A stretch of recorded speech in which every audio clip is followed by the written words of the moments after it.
आपल्या जीवनामध्ये संपूर्ण सकारात्मकता आणि पॉझिटिव्हिटी आपल्याला पाहिजे असते. ओके. सो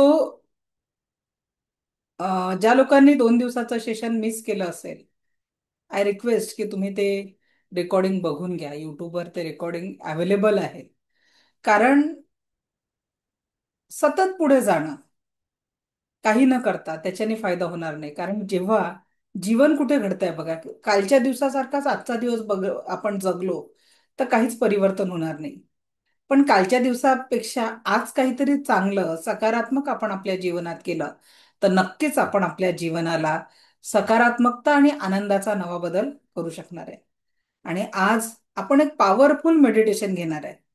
ते मेडिटेशन कशासाठी? बऱ्याचशा पास्टच्या ब्लॉकेजेसला आपण आपल्या वर्तमानाच्या क्षणांमध्ये आत्ताही कॅरी केलेलं आहे. ती घटना काही दिवसांपूर्वी, काही वर्षांपूर्वी घडलेली असेल, पण बऱ्याचशा त्या घटनांना आपण आपल्या माइंडमध्ये अजूनही लॉक करून ठेवलेलं आहे. आणि हे लॉक करून ठेवल्यामुळे होतं काय, की आपल्या जीवनामध्ये ब्लॉकेजेस तयार होतात विचारांच्या माध्यमातून. आणि सतत एकच नकारात्मक विचार किंवा त्याच नकारात्मक आठवणींना आपण जर उजाळा देत राहिलो तर होतं काय, की आत्ताच्या वर्तमानातल्या क्षणांचा आनंद आपण घेऊ शकत नाही. आणि म्हणून आपल्याला पास्टच्या आठवणींना सोडून द्यावं लागतं. आणि तेच आपण आजच्या या मेडिटेशनच्या माध्यमातून करणार आहोत. तर जीवनामध्ये जेवढीही नकारात्मकता आहे, त्या नकारात्मकतेला आपल्याला काय करायचंय? सोडून द्यायला शिका. का सोडून द्यायचं आहे ते मेडिटेशनच्या माध्यमातून आपण घेणार आहे. पण तत्पूर्वी थोडं समजून घेऊ. होतं काय जीवनामध्ये, कुणीतरी तुमच्याबद्दल बाहेर काहीतरी बोलतं, तुम्हाला कुणीतरी ते येऊन सांगतं, तुमच्या डोक्यात 4 दिवस तोच तोच विचार घोळत राहतो. तुमचं कामात लक्ष लागत नाही, चित्त एका ठिकाणी राहत नाही, तुम्हालाच त्रास होतो. त्यापेक्षा ती गोष्ट तिथल्या तिथे सोडून द्या, विसरू नका. पण ती गोष्ट जी आपल्या मनावर हावी होते, त्या गोष्टीला आपल्या मनावर हावी होऊ देऊ नका. म्हणून त्या गोष्टीला तिथल्या तिथे सोडून द्यायला शिका. तुमचा एखादा जवळचा व्यक्ती अचानक तुमच्या विरोधात जातो, तुम्ही त्याच्यासाठी खूप काही केलेलं असतं, खूप काही सोसलेलं असतं, त्याला खूप मदत केलेली असते, अडचणीत त्याची साथ दिलेली असते. पण आता तोच व्यक्ती तुमच्या विरोधात जातो, तुम्हाला तीच गोष्ट सतत खात राहते, की तुम्ही स्वतःला दोष देता, निराशेत स्वतःला ढकलता. त्यापेक्षा तो आपला नव्हताच ना, किंवा आपल्या जबाबदाऱ्या होत्या आणि आपण त्या केल्या, सोडून द्यायचा. सोडून द्यायला शिका. आपण मुलांसाठी रात्रंचा दिवस एक करतो, मुलं मोठे होतात, त्यांच्या जीवनात कोणीतरी वेगळी अजून हक्काची नाती निर्माण होतात. आणि आपल्याला वाटतं की आपल्याकडे दुर्लक्ष होतं. त्यापेक्षा आपण मुलांसाठी केलं ते आपलं कर्तव्य होतं, म्हणून सोडून द्यायला शिका. कारण प्रॉब्लेम काय होतो, आपण गोष्टींना पकडून ठेवतो, की मी असं केलं तर समोरच्यानी मला असा प्रतिसाद दिलेला असतो. आता लक्षात घ्या, जीवनामध्ये ऍक्शन कधीच प्रॉब्लेम नसते. जर आता मला कोणी मूर्ख म्हटलं, गाढव म्हटलं, तर मी मूर्ख आणि गाढव होणार आहे का? ते त्याच्या विचारांनी समोरच्या व्यक्तीने दिलेला ऍक्शन होती माझ्या प्रती. पण जर त्या ऍक्शनवर मी असं हातबीत हे केलं, मी रोज हजारो लोकांना शिकवते आणि तू कोण मला मूर्ख गाढव म्हणणारा, या पद्धतीची जर मी ऍक्शन घेऊन त्याच्यावर रिॲक्ट केलं, मग 100% मी मूर्ख किंवा गाढव आहे. कारण या जगामध्ये आपण समोरच्या व्यक्तीच्या ऍक्शन थांबवू शकत नाही. पण आपण कशा पद्धतीने करतो? रिॲक्शन देणं आपल्या हातात आहे की नाही? ऍक्शन, आता एखाद्याने येऊन गाडीला ठोकलं, ते आपल्या हातात नाही. आपली चूक नसताना एखाद्याने आपल्या गाडीला धडक दिली, त्यांनी जी गाडीला धडक दिली ती आपल्या हातात नाही आहे. पण जे काही धडक दिल्याने झालेलं नुकसान आहे ते शांत डोक्याने सॉल्व्ह करायचं. तुम्ही त्याच्याशी जर जोरजोरात भांडलात तर तो झालेल्या नुकसानाची भरपाई करायला कधीच तयार होणार नाही. पण तीच गोष्ट तुम्ही त्याची चूक शांतपणे त्याच्या लक्षात आणून दिली तर कदाचित तो व्यक्ती त्या नुकसान भरपाईसाठी तयार होईल. पण बऱ्याचदा काय होतं, ऍक्शनवर घेतलेल्या रिॲक्शननी खूप मोठा वाईट परिणाम होत असतो. कारण व्यक्ती कधीच वाईट नसते, पण परिस्थितीनुसार काही घटना घडत असतात. पण आपण काय करतो, त्या परिस्थितीला दोष न देता त्या व्यक्तीला दोष देतो, आणि यामुळे अनेक नातेसंबंधांमुळे मध्ये अडचणी निर्माण होतात आणि प्रेमाची नाते दुरावल्या जातात. सो ऍक्शनवर फोकस करायचा नाही, कारण ऍक्शन आपल्या हातात नाही आहे. आपला फोकस आलेल्या परिस्थितीत आपण रिॲक्शन कशी देतो त्यावरच आपला पुढचं निर्भर राहणार आहे. ते नातं कधी कधी काय होतं, रागारागात आपण समोरच्यानी राग व्यक्त केला, त्याच्यावर आपण राग व्यक्त केला, मग बऱ्याचदा आपल्याला पश्चाताप होतो, अरे मी असं बोलायला नाही पाहिजे. पण ती वेळ निघून गेलेली असते. मग आपल्याला वाटतं मी का बरं झुकावं, त्यांनी तर असं बोललं. असं करता करता किती भावांचे नाते दुरावले गेले, किती बहिणींचे नाते दुरावले गेले. तुम्हाला एक उदाहरण सांगते. मुंबईचे एक डॉक्टर आहेत, आणि त्या बोलल्या की माझं माझ्या भाऊजाईसोबत आयुष्यात कधी नातं ठीक होऊ शकत नाही, कारण तिचा स्वभावच नाही आहे. मग मी त्यांना आपलं एक जादूचं की तुम्ही फोन करा, त्यांना एक छान सोबत जेवायला बोलवा. कदाचित पहिल्या वेळेस नकार मिळेल, दुसऱ्यांदा प्रयत्न करून बघा. आज वर्षातनं 4 वेळा एकमेकांकडे जेवणं होतात. ज्या बोलल्या की माझ्या वहिनीचं आणि माझं कधी पटूच शकत नाही, आज त्यांचे फॅमिली फंक्शन गेट टुगेदर होत असतात. कदाचित समोरचा व्यक्ती तुमच्या त्या इन्व्हिटेशनची वाट बघतोय, तुमच्या त्या प्रेमाच्या शब्दांची वाट बघतोय, आणि आपण पहिल्या पहिल्या करके जिंदगी की गाडी आगे निकल जाते. आणि म्हणून वर्तमानातल्या क्षणांना सकारात्मकता आणि आनंदाची ऊर्जा द्यायला शिका. कारण स्वतःला त्रास करून घेतल्याने पश्चाताप समोरच्याला होणार नाही. समोरचा जर चुकीचा वागला, तुम्ही त्या स्वतःला त्रास करून घेताय, त्याच्याने समोरच्याला फरक पडणार नाही. मग कशाला त्रास करून घेताय? बऱ्याचदा असं वाटतं आपल्याला, मी असं केलं असतं तर तसं झालं असतं, असा निर्णय घेतला असता तर त्याचा फायदा झाला असता, त्यामुळे ते झालं असतं, यामुळे हे झालं असतं. द्या न सोडून. झालेल्या गोष्टींवर वेळ आणि विचार करून फक्त ऊर्जा वाया जाते आहे. जुन्या निर्णयातून फक्त शिकायचं असतं, पुढं काय करायचं यावर लक्ष केंद्रित करायचं असतं. आणि म्हणून झालेल्या गोष्टींना सोडून द्या, पुढे काय करायचं ते फक्त ठरवा. खूपदा असं वाटतं, हा असा वागला, तो तसा वागला, हा मला असा बोलला, याने माझा विश्वासघात केला, त्याने धोका दिला. अरे मित्रांनो, किती त्रास करून घ्यान स्वतःला. कोण कसं वागलं याचा विचारात त्रासही आपण स्वतःलाच करून घेतो ना.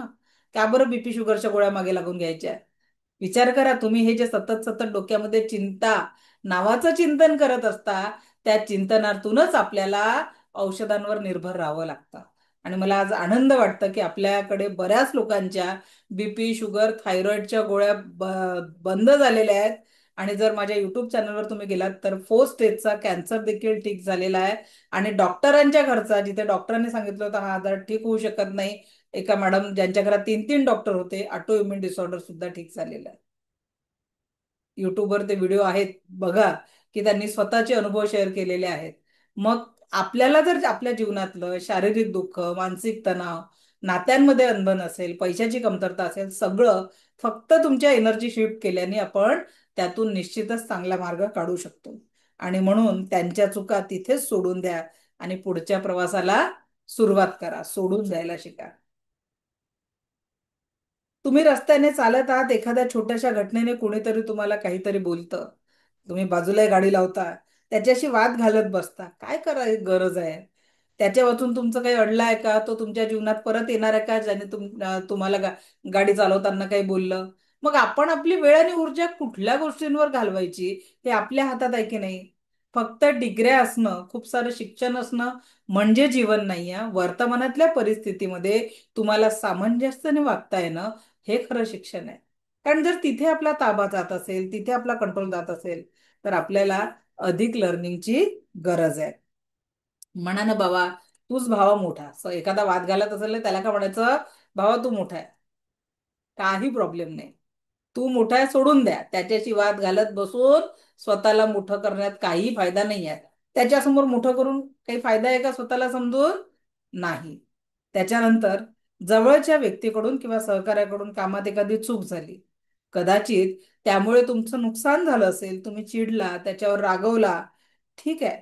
पण तो सतत डोक्यात राहत असेल तर तुम्ही कितीही चिडचिड करून घेतली तर झालेलं नुकसान भरपाई करू शकता का? त्या व्यक्तीला कितीही टोचून बोलल्याने तुमचं नुकसान भरपाई होणार आहे का?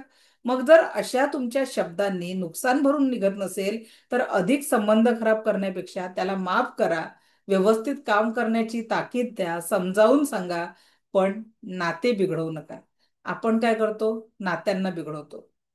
आता काही महिन्यांपूर्वी माझ्याकडे इंजिनियर झालेली मुलगी होती. तिचं चांगल्या कंपनीमध्ये तिला नोकरी होती, पगार होता. माझा आवाज येतोय का? दीपाली मॅडम, तुमचं नेट चेक करा, बाकीच्यांना आवाज पोहोचतोय माझा. ओके. तर त्या मॅडम म्हणजे ती मुलगी आली, जस्ट 6 महिने लग्नाला झालेले होते. आणि ती बोलली की मी माझ्या सासूंसोबत राहू शकत नाही, काही झालं तरी मला वेगळं निघायचं आहे. मग मी तिच्याशी काउन्सिलिंग केलं आणि तिला म्हटलं की नेमका त्रास काय आहे. तर म्हणे मी माझ्या पद्धतीने स्वयंपाक करू शकत नाही, मला पाहिजे असलेल्या वस्तू बनवू शकत नाही, किंवा मी नवीन घरात वस्तू घेतल्या तर त्या माझ्या सासूबाईंना कुठलाही केलेला बदल चालत नाही, मला वेगळं निघायचं आहे. म्हटलं ठीक आहे. काउन्सिलिंग करताना मी एक काम केलं, तिला म्हटलं की तू दिवसाला आईला कितीदा फोन करते? तर ते म्हणे कधी दोनदा, ऑफिसमध्ये वेळ मिळाला तर तीनदा. म्हटलं इट्स ओके. तुला मी एकच गोष्ट सांगते की पुढचे 6 महिने जर तुला म्हटलं की आईशी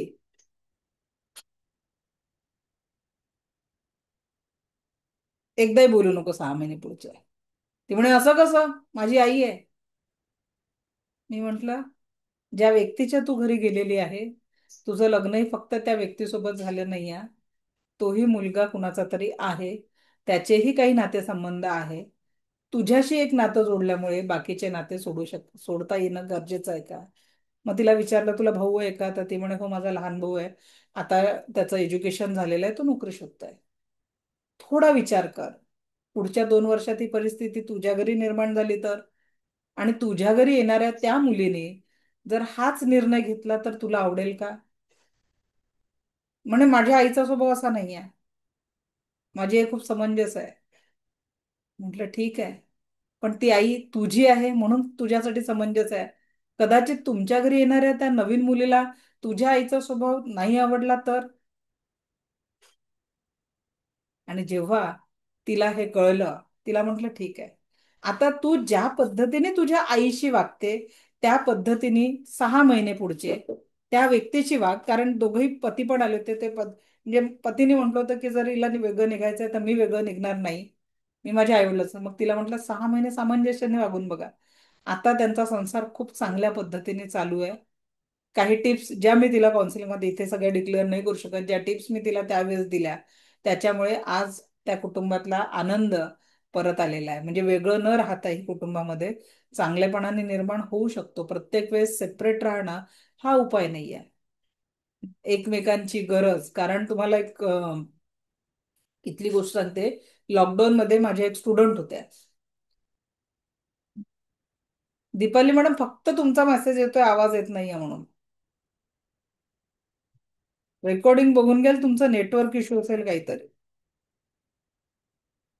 चला, तर एक उदाहरण सांगते. माझ्याकडे एक स्टुडंट होत्या, ज्या तिने लव्ह मॅरेज केलेलं होतं. दोघेही आय टी मध्ये पुण्याला नोकरीला. त्यांनी छान डिसिजन, दोघे वेल सेटल्ड होते. लग्न झालं, लगेच फ्लॅट बुक केला, लगेच त्यांनी EMI वर गाडी घेतली. आणि अजून आनंद म्हणजे ती मुलगी प्रेग्नेंट होती आणि त्याच्यात ट्विन्स होते. डॉक्टरने बेड रेस्ट सांगितला. तिथे गणित चुकलं. कसं? बेड रेस्ट सांगितल्यामुळे वर्क फ्रॉम होम साठी त्यावेळेस कंपनी तयार झाली नाही, जबाबदाऱ्या वाढवलेल्या होत्या. आणि त्याचा तणावाचा परिणाम काय झाला? तिच्या पतीला पिण्याचं व्यसन लागलं. चुकीची गोष्ट घडली की बाबा व्यसन नाही लागायला पाहिजे, पण लागलं त्यावेळेस. मग असंच त्यावेळेस माझा 90 मिनिटाचा फ्री वेबिनार होता, तो त्यांनी जॉईन केला. रेकीच्या सेकंड लेवलमध्ये आपण व्यसन सोडवण्याचं किंवा चुकीच्या मार्गाने जर कुठला व्यक्ती गेला असेल तर त्याला डिस्टन्सनी हिलिंग कसं करायचं या टेक्निक सांगतो. तिने त्या टेक्निक चालू केल्या. परिस्थिती अशी होती की बेडरेस्ट असताना घरी काम करायला त्यांच्या सासूबाई किंवा आई राहू शकत नव्हती. कारण आईच्याकडे भावात म्हणजे वहिनीची डिलिव्हरी झाली होती, आई त्यांचं करत होती. आणि सासूबाई लव्ह मॅरेज केल्यामुळे यायला तयार नव्हत्या. तुमचं तुम्ही बघा, ही परिस्थिती होती. अक्षरशः दोन बाळा झाले. आणि त्यांनी जेव्हा रेकीची प्रॅक्टिस चालू केली, म्हणजे त्याच परिस्थितीमध्ये, तर त्याच्यातनं परिणाम हा झाला की ज्या सासूबाई यायला तयार नव्हत्या त्या परत आल्या.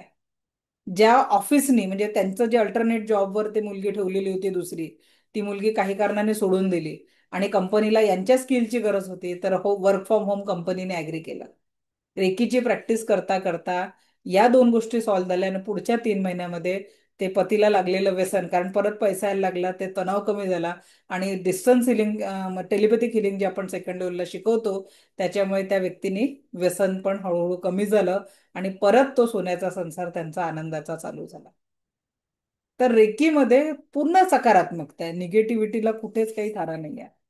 तर ह्या रेकीला आपण उद्यापासून समजून घेणार आहे. त्याच्या आधी आज आपण 5 स्टेप मेडिटेशन करतोय.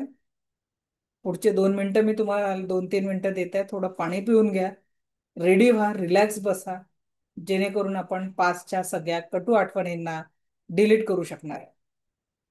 ते थोडं पाणी पिऊन घ्या.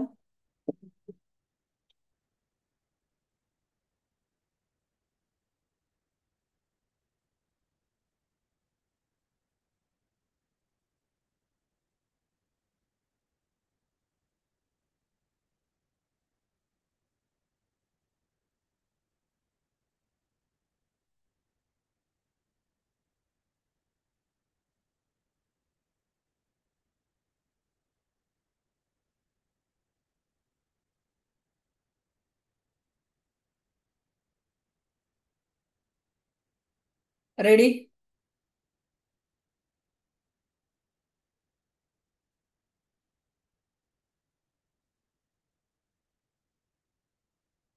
व्हिडिओ ऑन केला तर त्याचा रिझल्ट तुम्हाला जास्ती चांगला मिळेल.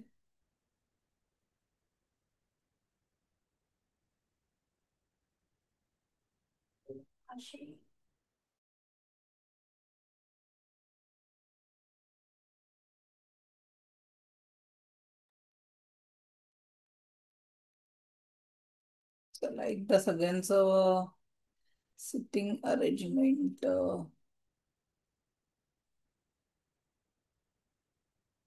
चला, सोरडी आहात सगळे, हेडफोन चालेल, काही प्रॉब्लेम नाही.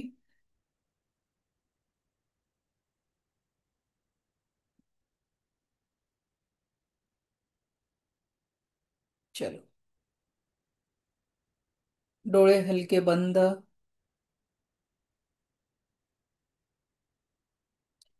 पाठीचा कणा ताठ, संपूर्ण लक्ष येणाऱ्या आणि जाणाऱ्या श्वासांकडे. येणारा प्रत्येक श्वास आपल्याला परम सुख, समाधान, आरोग्य, ऐश्वर्य आणि दीर्घायुष्य प्रदान करत आहे. जाणाऱ्या प्रत्येक श्वासासोबत शरीर, मन, 7 चक्राने औरातील सर्व प्रकारची नकारात्मकता कायमस्वरूपी निघून जात आहे. जाणाऱ्या प्रत्येक श्वासासोबत शरीर, मन, 7 चक्राने औरातील सर्व प्रकारची नकारात्मकता कायमस्वरूपी निघून जात आहे. येणाऱ्या प्रत्येक श्वासासोबत परमसुख, समाधान, आरोग्य, ऐश्वर्य आणि दीर्घायुष्य लाभत आहे. चला, आज आपण एका दिव्य यात्रेला निघणार आहोत. या यात्रेमध्ये आजपर्यंत जेवढेही दुःख, कष्ट आपण आपल्या जीवनात सहन केलेले आहे, त्या प्रत्येक दुःखाला, कष्टाला जबाबदार असलेल्या प्रत्येक व्यक्ती आणि परिस्थितीला आपण माफ करणार आहोत. आणि छोट्यातल्या छोट्या चांगल्या क्षणांना मनाच्या गाभाऱ्यात कुलूप बंद करणार आहोत. छोट्यातल्या छोट्या आनंदाच्या क्षणांना मनाच्या गाभाऱ्यात कुलूप बंद करणार आहोत. मनाच्या गाभाऱ्यात कुलूप बंद करणार आहोत. चला मग एका सुंदर यात्रेला. बघा, तुम्ही जिथे बसलेले आहात तिथून उठून मनाच्या द्वारांनी तुम्ही कल्पनेच्या याच्यात त्या वास्तूच्या मुख्य द्वारापर्यंत पोचलेले आहात. त्या वास्तूच्या मुख्य द्वारापर्यंत पोचलेले आहात. दार उघडताच एक सुंदर लाल रंगाचं कार्पेट तुमच्यासाठी अंथरलेलं आहे. एक सुंदर लाल रंगाचं कार्पेट तुमच्यासाठी अंथरलेलं आहे. आणि तुम्ही त्या कार्पेटवरनं पुढे पुढे चालायला लागले. काही अंतरावर एक सुंदर अशी कार तुमच्यासाठी उभी आहे. एक सुंदर कार तुमच्यासाठी उभी आहे आणि त्या कारच्या ड्रायव्हरने तुमच्यासाठी कारचं दार उघडलं आणि खूप सन्मानाने तुम्हाला त्या कारमध्ये बसवलं. खूप सन्मानाने, आदराने तुम्हाला त्या कारमध्ये बसवलं. कारने प्रवास सुरू केला. कार पुढे पुढे जायला लागली आहे. रस्त्याच्या दोन्ही बाजूला सुंदर हिरवीगार झाडी आहे आणि त्या हिरवीगार झाडांच्या मधून आपली कार पुढे पुढे जात आहे. बराच पुढे गेल्यानंतर सुंदर पुष्प आहेत, फुलझाडी आहेत आणि त्याचा सुगंधही आपल्यापर्यंत पोचतोय. बराच वेळ ही कार अशीच पुढे पुढे पुढे पुढे पुढे पुढे जात आहे. आणि आता बघा, समोर एक सुंदर भव्य असं पांढऱ्या रंगाचं संगमरवरी दालन आपल्या दृष्टीस पडत आहे. पांढऱ्या रंगाचं संगमरवरी दालन आपल्या दृष्टीस पडत आहे. आणि कार त्या दालनासमोर येऊन थांबली. कारच्या ड्रायव्हरने आपल्यासाठी दार उघडलं आणि तुम्ही उतरून परत एका लाल कार्पेटवर चालत त्या संगमरवरी दालनाकडे पोचताय. आणि त्या दालनात प्रवेश करताच संपूर्ण शुभ्र संगमरवरी पांढऱ्या रंगाचा संगमरवरी एक मोठा हॉल तुम्हाला दिसतोय. भव्य त्या उंच हॉलमध्ये तेवढीच प्रसन्नता आणि शांतता आहे. नीरव शांतता आणि प्रसन्नता असलेल्या त्या दालनात, त्या महालाच्या त्या दालनाच्या मधोमध तुमच्यासाठी एक सुंदर असं आसन ठेवलेलं आहे. त्या आसनावर सुंदर असं लाल रंगाचं एक सुंदर मखमली आसन टाकलेलं आहे. तिथे तुम्ही स्थानपन्न झालात. बघा, एक सुंदर हळुवार एक मधुर ध्वनी तुमच्या कानाला स्पर्श करत आहे. एकदम हळुवार सुमधुर असा ध्वनी तुमच्या कानाला स्पर्श करून जातोय. आणि आता आपण या दालनामध्ये आपल्या जीवनातील भूतकाळातील सर्व घटनांना उजाळा देऊन चांगल्या सर्व घटनांना मनाच्या गाभाऱ्यात कुलूप बंद करणार आहे. आणि जीवनामध्ये दुःख आणि कष्ट देणाऱ्या प्रत्येक भावनेला आपण कायमस्वरूपी डिलीट करणार आहोत. कायमस्वरूपी डिलीट करणार आहोत. जेवढ्या सहजतेने तुम्ही परवानगी द्याल तेवढेच मोकळे आणि आनंदी जीवन आपण भविष्यात जगणार आहे. म्हणून पास्टच्या जीवनात तुम्ही जे काही दुःख सोसलेले आहे, जे काही कष्ट सोसलेले आहे, आज त्यांना सगळ्यांना काढायला परवानगी द्यायचं आहे. कदाचित खूप जवळच्या व्यक्तीला गमावल्यामुळे त्यांच्या आठवणींचं दुःख असेल. आयुष्यात खूप त्रास सहन केला असतील, त्या कटू आठवणी असतील, एखाद्या व्यक्तीने दुःख दिलं असेल. आज प्रत्येक दुःख देणाऱ्या व्यक्तीला माफ करायचं आहे. मान्य आहे, माफ करणं खूप कठीण आहे. पण आपण माफ करायचं आहे आपल्या स्वास्थ्यासाठी, आपल्या भविष्यातील जीवनाच्या आनंदासाठी. म्हणून आपल्याला माफ करायचं आहे. बघा, गेल्या 24 तासामध्ये ज्या काही घटना घडल्या, गेल्या 24 तासातल्या घटना समोर आणायच्या आहेत. त्या घटनांमध्ये जे काही दुःखाचे क्षण होते, त्या दुःखाच्या क्षणांना जबाबदार प्रत्येक व्यक्तीला माफ करून टाका. कुणी शब्दाने, कृतीने तुम्हाला दुखावलं असेल, प्रत्येक व्यक्तीला माफ करा. तुम्ही दिलेली माफी या ब्रह्मांडातील टेलिपॅथिक एनर्जीद्वारे त्या व्यक्तीपर्यंत पोचणार आहे. आणि कळत नकळत आपण कुणाला शब्दाने, कृतीने दुखवलं असेल, त्या व्यक्तीची माफी मागा. आपण जर का शब्दाने, कृतीने कुणालाही दुखवलं असेल, तर त्या व्यक्तीची आज मनोमन माफी मागा. त्या व्यक्तीची आज मनोमन माफी मागा. जीवन खूप सुंदर आहे आणि याला अधिक सुंदर करायसाठी माफ करायचं आहे. गेल्या 1 महिन्यामध्ये बघा, असंख्य घटना आपल्यासोबत घडल्या. त्या 1 महिन्यामध्ये काही घटना चांगल्या होत्या, आनंद देणाऱ्या होत्या, तर काही घटना दुःख देणाऱ्या होत्या. त्या चांगल्या घटनांना मनाच्या गाभाऱ्यात कुलूप बंद करा आणि सगळ्या दुःखद क्षणांना आणि त्या जबाबदार व्यक्तींना माफ करून टाका. तुमच्या जीवनातील प्रत्येक दुःखाला जबाबदार असलेल्या व्यक्तीला माफ करून टाका. माफ करून टाका. आणि मनाच्या गाभाऱ्यामध्ये फक्त आणि फक्त चांगल्या आठवणींना कुलूप बंद करा. फक्त आणि फक्त चांगल्या आठवणींना कुलूप बंद करा. चांगल्या आठवणींना कुलूप बंद करा. आता गेल्या 1 वर्षाचा काळ आठवा. 1 वर्ष, 365 दिवस. या 365 दिवसांमध्ये अनेक घटना आपल्या सोबत घडल्या. काही यशाच्या असतील, काही अपयशाच्या असतील, काही आनंदाच्या असतील, काही दुःखाच्या असतील.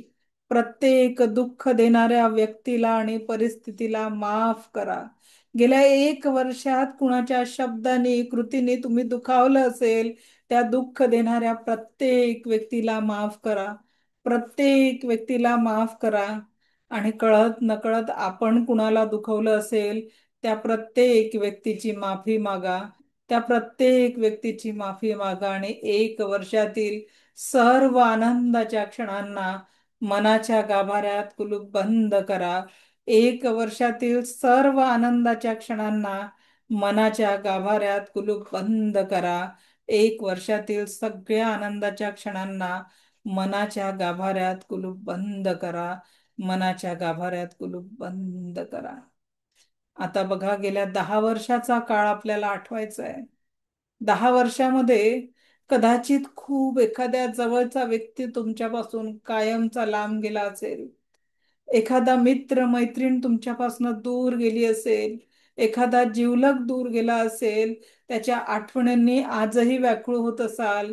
आज त्या आठवणीतील फक्त चांगल्या आठवणींना धीर म्हणून, पॉझिटिव्ह ऊर्जा म्हणून जवळ करा आणि त्या दुःखद क्षणाला मनाच्या गाभाऱ्यातून काढून माफ करून टाका. त्या क्षणांना, त्या क्षणांना माफ करा आणि चांगल्या आठवणींना मनाच्या गाभाऱ्यात कुलूप बंद करा.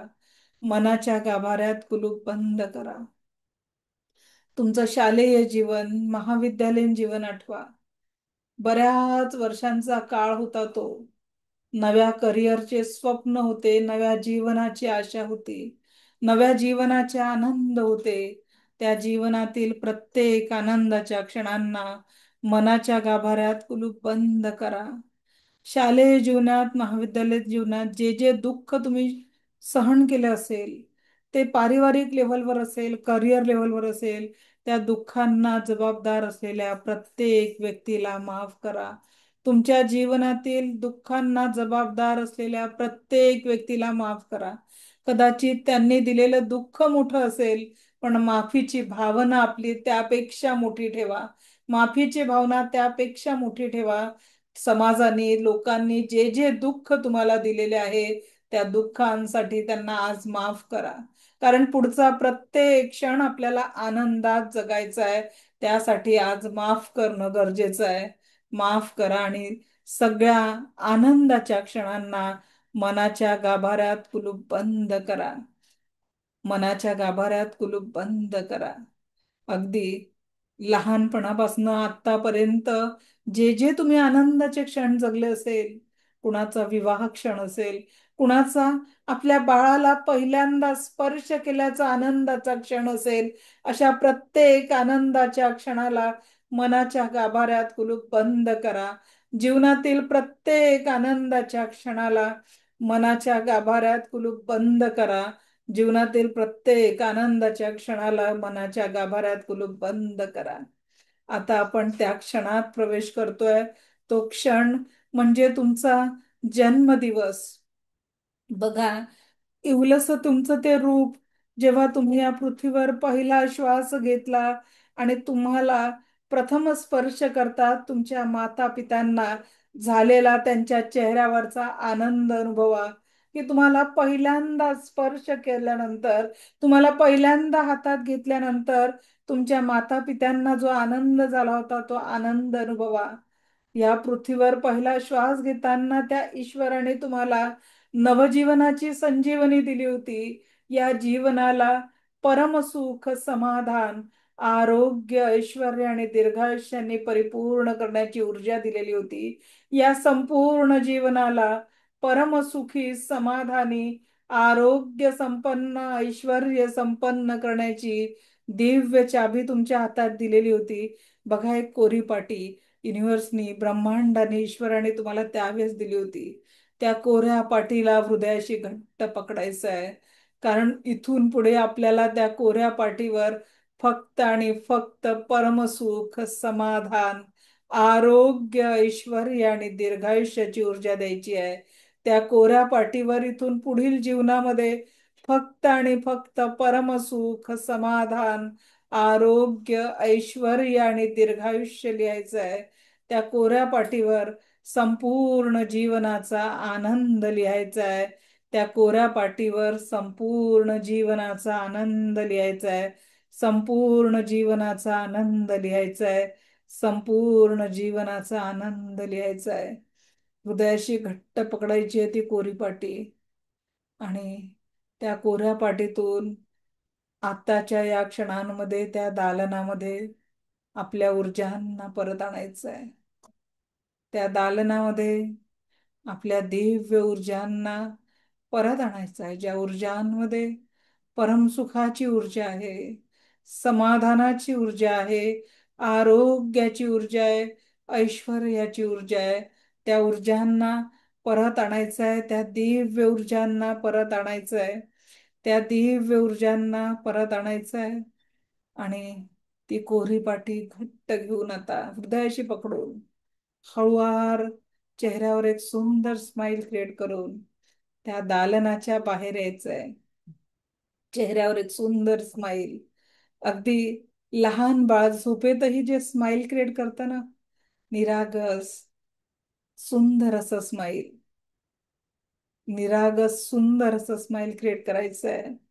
आणि त्या दालनाच्या बाहेर यायचंय. बघा, ती गाडी आणि ड्रायव्हर तुमचं वाट बघत आहे. तो ड्रायव्हर आणि गाडी तुमची वाट बघत आहे. परत आदराने त्या ड्रायव्हरने गाडीचं दार उघडलंय.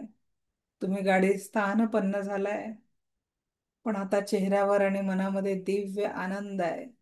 इथून पुढच्या जीवनामध्ये सुखाची ऊर्जा, समाधानाची ऊर्जा, आरोग्याची ऊर्जा, ऐश्वर्याची ऊर्जा तुमच्या सोबत आहे. परमसुख, समाधान, आरोग्यमय ऊर्जांनी तुमचा परतीचा प्रवास सुरू झालेला आहे. परमसुखी, समाधानी, आनंदमय, आरोग्यमय ऊर्जांसाठी, दीर्घायुष्य ऊर्जांसोबत तुमचा परतीचा प्रवास सुरू झालेला आहे. तुमचा परतीचा प्रवास सुरू झालेला आहे. परमसुखी, समाधानी, आरोग्य संपन्न, ऐश्वर्य संपन्न, दीर्घायुष्य ऊर्जांसाठी तुमचा हा दिव्य परतीचा प्रवास सुरू झालेला आहे. परतीचा प्रवास सुरू झालेला आहे आणि तुम्ही तुमच्या त्या वास्तू समोर आलेले आहात. त्या ड्रायव्हरने तुमच्या त्या वास्तू समोर गाडी थांबवली, खूप आदराने तुम्हाला गाडीतून बाहेर आल्यानंतर नमस्कार केला आणि तुम्ही तुमच्या वास्तूत प्रवेश करताय. चेहऱ्यावर एक सुंदर स्माईल, कारण इथून पुढे त्या कोऱ्या पाटीवर आपण जीवनात फक्त आणि फक्त सुख, समाधान, आरोग्य, ऐश्वर आणि दीर्घायुष्याला चालना देणार आहे. फक्त आणि फक्त परमसुख, समाधान, आरोग्य, ऐश्वर आणि दीर्घायुष्याला चालना देणार आहे. So enjoy. Today is your birthday. जणू आज आपला नवजन्म झालेला आहे. Smile birthday. आज अंतरंगात एक दिव्य स्माइल क्रिएट करा. Smile, smile, smile birthday. It's wonderful day. It's your birthday. Keep smiling. You are wonderful. Keep smiling. You are wonderful. Whole world is wonderful. Smile, smile, smile birthday. It's your birthday. Keep smiling, keep smiling. Welcome back with this wonderful smile. Smile, welcome for the positive world, happy world. या आनंदाच्या सागरामध्ये या दिव्य स्माईलच्या ऊर्जांसोबत हळुवार परत यायचंय. आज लाख मुलाचा स्माईलचा दागिना आपण धारण केलेला आहे. आयुष्यभर याच दिव्य स्माईल सोबत आपल्याला पुढील जीवनाचा आनंद घ्यायचा आहे. So come back with beautiful smile. Smile, smile. Wonderful smile. Very good. So come back, slowly come back, and wonderful. Yes, great. कोण कोण माफ करू शकलं? पाणी पिऊन घ्या आधी थोडं.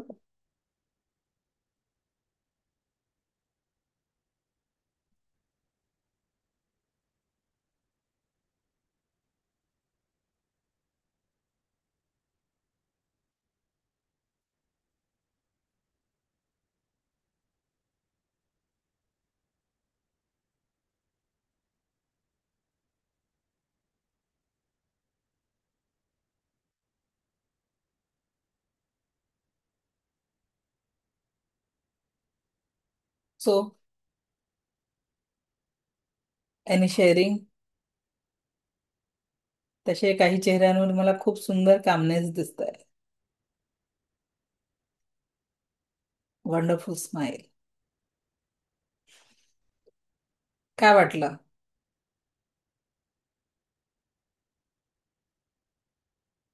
चला, इकडे मेसेज खूप आहे. इकडे कोणी शेअरिंग करेल का? Raise your hand.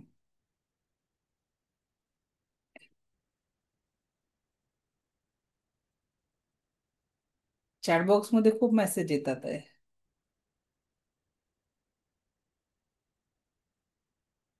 खूप छान. रिलॅक्स्ड. अपेक्षा आपटे मॅडम, बोला. माईक ऑन करा अपेक्षा मॅडम.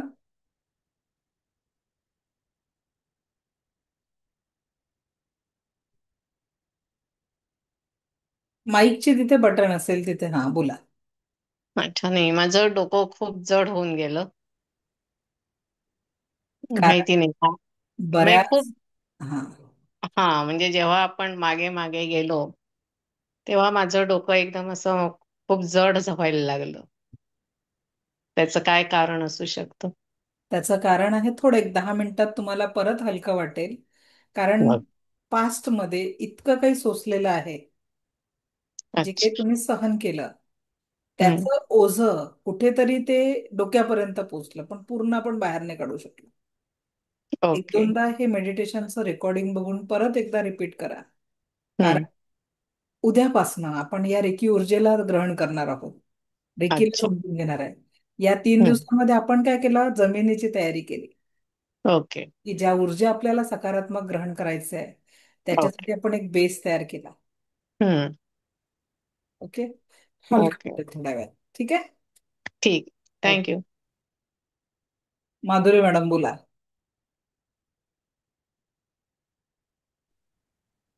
नमस्कार मॅडम. खूप छान वाटलं. इथे काहीतरी जाणवलं मला डोक्यावर. ते काय जाणवलं ते तुम्हाला 2 दिवसात कळेल. जेव्हा आपल्या शक्तिपातानंतर आपण जे ऍक्टिव्हेशन करतो ना, इथली एनर्जी हा काय हा. ते आपण 2 दिवसानंतर फील करणारच आहे. ठीक आहे. आणि आता खूप छान वाटतंय. छान. खूप सुंदर वाटतंय. थँक्यू. मिलन शिंदे मॅडम नमस्ते मॅम. खूपच छान वाटलं. माझ्या बोला. डोळ्यात पाणी येत होतं. जसं आपण बॅक जाईल तसं माझ्या डोळ्यात अंगावर काटे येऊन पाणी येत होतं डोळ्यात माझ्या. तर ओके. मला खूप रिलॅक्स वाटतंय आणि भारी म- वाटतं. खूपच छान वाटतं. माफ करू थँक्यू. शकलात का जे काही ओझे होते? हो मॅम, हो. ज्या ज्या लोकांचं म्हणजे असं मला त्रास झाला त्या लोकांचे चेहरे समोर घेऊन मी त्यांच्या समोर माफी मागली. तर Yes. मला खूप हलकं वाटत आहे. ये आज का खाली होना क्यों अनिवार्य था? कारण उद्यापासून आपण सकारात्मकतेची पेरणी करणार आहे, आनंदाची पेरणी करणार आहे. त्याच्यासाठी आज का खाली होणं बहुत जरुरी आहे. कारण जर आज खाली झालो नाही तर याच ओझ्यांसोबत आपण पुढचा सकारात्मकतेचा प्रवास करू शकणार नाही. इसलिए आज खाली होना बहुत जरुरी था. ओके. सो एनीवन, अजून कोणी शेअरिंग असेल तर ठीक, नाही तर आपण व्हॉट इज रेकी या विषयाकडे वळूया. ओके. कारण उद्या आपण 5 प्रिन्सिपल्स ऑफ रेकी बघणार आहोत. उद्या आपण ऍक्च्युअल रेकी शिकणार आहोत. तर सगळ्यात पहिले कुणाला माहिती आहे रेकी म्हणजे काय? काय ऐकलंय रेकी बद्दल? कोण सांगेल? रेकी या शब्दाबद्दल कोणी कोणी काय ऐकलेलं आहे? काय मी एकटीच बोलत बसले तर असं वाटतं की मी एकटीच बोलत आहे म्हणून. मिलन शिंदे मॅडम, काय हो रेकी? माईक माईक ऑन करा. हा, हॅलो. हा. बोला. रेकी म्हणजे आपल्यातील जी प्राण ऊर्जा आहे तिला आपण हील करायचं. म्हणजे आपल्याकडे जी आहे आपण आपल्या दोन्ही हाताने स्वतःला हिलिंग करणं म्हणजे रेकी ऊर्जा. ओके, चला थँक्यू. मॅम, एक क्वेश्चन होता मला. हा. मॅम, एक विचारायचं होतं की मेडिटेशन करताना झोप येणं चांगलं की वाईट? बघा, मेडिटेशन जेव्हा आपण करतो तर जर आपल्या अवतीभोवती आपल्या एनर्जी लेवलवर आपल्या औरा लेवलवर जर ब्लॉकेजेस असले तर आपल्याला झोप येते. अन्यथा आपल्याला झोप येत नाही. आणि जसं जसं आपले ब्लॉकेजेस क्लिअर होतात तशी तशी आपली ती झोप कमी होऊन ऍक्च्युअल जो परमानंद आहे मेडिटेशनचा तो आपण अनुभवतो. पर उसके लिए बहुत समय लगता है. तर सध्या या फेजमध्ये आपलं कर्तव्य काय आहे? वर्तमानाच्या क्षणांसोबत तो आनंद एन्जॉय करा. म्हणजे जे काम करताय त्याच्यावर लक्ष केंद्रित करा. ते काम सकारात्मकतेने परिपूर्ण करा. ध्यान अपने आप हो जाएगा. कारण त्याचा परिणाम हा सकारात्मक आणि आनंदमय तुम्हाला भेटणार आहे. ओके. सो इन जनरल भारतामध्ये रेकी बद्दल खूप साऱ्या अंधश्रद्धा आहेत. लोकांना रेकी ही कन्सेप्ट क्लिअरच नाहीये. कारण आपण पेपरमध्ये काय वाचतो? रेकी करून म्हणजे आता जे पहलगामला झालं काय म्हटलं होतं? पहिले त्या आतंकवाद्यांनी तिथली रेकी केली होती. ऐकतो की नाही? एखाद्याचं अपहरण झालं, रेकी केली. आणि त्या 2 शब्द सारखे आहेत फक्त. ती रेकी म्हणजे फ्रेंच शब्द आहे. पहिले समजून घ्या. कारण आपण जे रेकी शिकतोय तिला समजून घेणं गरजेचं आहे. एखाद्याचं अपहरण करणं, बॉम्बस्फोट करणं किंवा एखाद्या घटनेला अंजाम देणं, किंवा मला जर एखादी फॅक्टरी टाकायची आहे तर त्या फॅक्टरीसाठी मी जर एखाद्या जागेचं पूर्ण अवलोकन करते की इथे कच्चा माल मला मिळेल का, इथे मला लेबर वर्क मिळेल का, इथे ट्रान्सपोर्टची सुविधा आहे का, या सगळ्या परीक्षण करणाऱ्याला काय करणं म्हणतात? रेकी करणं. आणि रेकी म्हणजे तो फ्रेंच शब्द आहे. आलं लक्षात? त्या रेकीचा आपण जी रेकी शिकतो आहे या रेकीशी काही संबंध नाही. पहिले ही क्लिअर करा. ठीक आहे. या रेकीशी काही संबंध नाही. मग आपण ही रेकी कुठली आहे? ही रेकी म्हणजे स्पर्श चिकित्सा म्हणून जगामध्ये ओळखल्या जाते. आणि ही रेकी मूलतः भारतातलीच आहे. ही रेकी मूलतः भारतातलीच आहे. अथर्व वेदामध्ये या रेकीचा उल्लेख आलेला आहे. भगवान बुद्ध रचित कमलसूत्र ग्रंथामध्ये देखील या रेकीचा उल्लेख आलेला आहे. आणि जपानमध्ये डॉक्टर मिकाउसी यांनी रिडिस्कवर केली. बघा, हा जो फोटो आहे, हा फोटो डॉक्टर मिकाउसींचा आहे. डॉक्टर मिकाउसींनी ही रेकी रिडिस्कवर केली आणि म्हणून ही जपानी चिकित्सा पद्धती म्हणून जगामध्ये ओळखल्या जाते. कारण जपानमध्ये या ऊर्जेला रिडिस्कवर केल्या जातं. पण ही ऊर्जा तुमच्या आणि माझ्यामध्ये कंटिन्युअस प्रवाहित होत असते. ती कसं? बघा, जर का माझं डोकं दुखत आहे आणि कोणी घरच्यांनी मायेने येऊन डोकं चेपून दिलं, काय वाटेल? बरं वाटतं की नाही? आपण तणावात आहे, कोणीतरी मायेने पाठीवरून हात फिरवला, डोक्यावरून हात फिरवला, बरं वाटतं की नाही? काय आहे या ऊर्जांमध्ये? तर यामध्ये ही जी चिकित्सा पद्धती आहे, स्पर्शाच्या माध्यमातून काम करते. बाळ कितीही रडत असलं आणि आईने त्याला जवळ घेतलं, मायेने त्याला स्पर्श केला, रडणारं बाळ शांत होतं. काय आहे आईच्या स्पर्शामध्ये? हीच उपचारक ऊर्जा अस्तित्वात आहे. मग तुम्हाला प्रश्न पडला असेल, आपल्याकडे अस्तित्वात आहे तर शिकावी का लागेल? का शिकायचं? उपयोग आहे, पण आपल्याला माहिती आहे का कसं वापरायचं? तर ते कसं वापरायचं, तिला इन्व्होक कसं करायचं, तिला चार्ज कसं करायचं, तर या रेकी ऊर्जेला कनेक्ट करण्यासाठी भगवान बुद्धांना ज्ञानप्राप्तीसाठी 12 वर्ष लागले तपश्चर्या करायला. आणि डॉक्टर मिकाउसी यांना 21 दिवस अन्न पाण्याशिवाय तपश्चर्या केली. आपण इतिहास बघणारच आहे रेकीचा. त्यानंतर त्यांना या ऊर्जांची प्राप्ती झाली. आता तुम्हाला मला 1 दिवस शिवाय मोबाईल शिवाय राहणं होत नाही, बरोबर की नाही? माझा कामाचा भाग आहे, तुमचा मनोरंजनाचा भाग असेल काही लोकांचा. पण आपण त्या मोबाईल शिवाय 1 दिवस राहू शकत नाही. मग मला सांगा की घरदार मुलं बाळ सोडून 21 दिवस अन्न पाणी त्यागून आपण जाऊ शकतो का? नाही. आता 10 दिवस हा 10 तासांचा क्लास आहे, अटेंड करणं किती लोकांना कठीण आहे. कारण वर्किंगचा टायमिंग आहे, ऑफिसचा वेळ आहे, आपण स्वतःसाठी करू शकत नाही. सारी जिंदगी चली जाती है पैसा कमाने में, सुख कमाने में, पर खाने के लिए भी हमारे पास वक्त नहीं बचा. एक घास 32 वेळा चावून खाण्याची आपली संस्कृती आहे. पण जे पैसे कमवतो ते त्याच्याने ताटात आलेलं अन्न सुखाने जेवायलाही आपल्याकडे वेळ नाहीये. कारण खऱ्या जीवनाचा आनंद कशात आहे हेच आपण विसरून चाललेलो आहे आणि दुसऱ्याच कुठल्या तरी आनंदाच्या मागे आपण धावतोय. मध्यंतरी मी मुंबईला गेले होते ना, तर तिथे संडे होता आणि मी माझ्या फॅमिली सोबत होते. हॉटेलमध्ये आम्ही गेलो, आम्ही ऑर्डर दिलं आणि बाजूच्याच टेबलवर एक फॅमिली आली. त्यांनी पण ऑर्डर दिला. पण तो ऑर्डर येईपर्यंत चौघांनी आपल्या खिशातलं ते यंत्र बाहेर काढलं. ऑर्डर दिल्यानंतर त्यांचं स्क्रोलिंग जे काय होतं ते प्रत्येकाचं त्या 4 डोके 4 यंत्रामध्ये घुसले. तेच यंत्र बघता बघता आलेला ऑर्डर खाल्ला, जे काय बोलवलं होतं, बिल पे केलं, परत ते यंत्र घेऊन निघून गेले. ऍक्च्युअल ते आले कशासाठी होते? रविवारचा दिवस होता आणि फॅमिली सोबत 4 आनंदाचे क्षण जगण्यासाठी आले होते. पण खरंच तिथे तो सहभावनापूर्वक संवाद होऊ शकला का? आपण शरीराने प्रेझेंट असण्यापेक्षा एकमेकांसोबत मनाने, त्या भावनेने प्रेझेंट होते का ते लोक?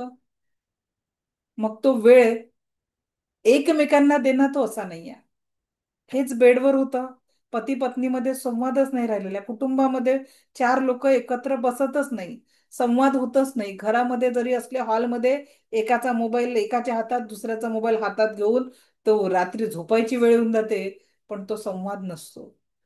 खऱ्या अर्थाने जर कुटुंबाला जगायचं असेल, आपल्या पुढच्या पिढीला येणाऱ्या संकटातनं वाचवायचं असेल, मी स्कूल लेवलवर 3 गोष्टींवर वर्कशॉप घेते. मुलांसाठी ध्येय निश्चिती. आता एका शाळेत माझं व्याख्यान होतं 10वीच्या मुलांसाठी. मुलांना विचारलं, तुम्ही शाळेत कशासाठी येता? तर काही ठराविक लहानपणापासून शिकवलं तर काहीतरी मोठं बनायचंय म्हणून असं एक उत्तर मिळालं. दुसरं उत्तर मिळालं आई वडील पाठवतात म्हणून. तिसरं उत्तर मिळालं 75% अटेंडन्स आवश्यक आहे म्हणून. पण ऍक्च्युअल शाळेत येण्याचा अर्थच मुलांना माहिती नव्हता. म्हणून ध्येय निश्चिती, की त्यांना त्यांच्या जीवनाचं ध्येय, मोबाईलचा अतिरिक्त वापर कसा टाळावा आणि पालक बालक संवाद जो कुठेतरी कमी झालेला आहे त्या एका यंत्रामुळे. या 3 गोष्टींवर माझे सेशन असतात स्कूल लेवलवर. पॅरेंट्ससाठी वेगळे असतात, मुलांसाठी वेगळे असतात, स्टाफसाठी वेगळं ट्रेनिंग असतं. तर विचार करा की कुटुंब लेवलवर एक कुटुंब व्यवस्था आपल्याला खऱ्या अर्थाने आनंदाने जगण्यासाठी मदत होत असते. तर लाईफ कसं आहे, खूप सुंदर आहे. आणि तिला तुम्ही अधिक चांगल्या पद्धतीने जगण्यासाठी रेकी हे उत्तम माध्यम आहे. तर आता ज्या लोकांना रेकी अंधश्रद्धा वाटते किंवा निगेटिव्हिटी वाटते, तर आपण ते गुगल बाबाला विचारू. गुगल बाबाला काय विचारायचं आहे? गुगल बाबाला विचारू आपण. थांबा, आता मी तुमच्या समोर शेअर स्क्रीन करते आणि गुगल बाबावर आपण जाऊ. इथे माझ्या खूप साऱ्या स्क्रीन ओपन आहेत. इथे इथे आपण विचारू रेकी इन हॉस्पिटल. रेकीची स्पेलिंग आहे आपली REIKI. बघा, रेकी इन हॉस्पिटल. तर याचे इमेजेस बघू आपण.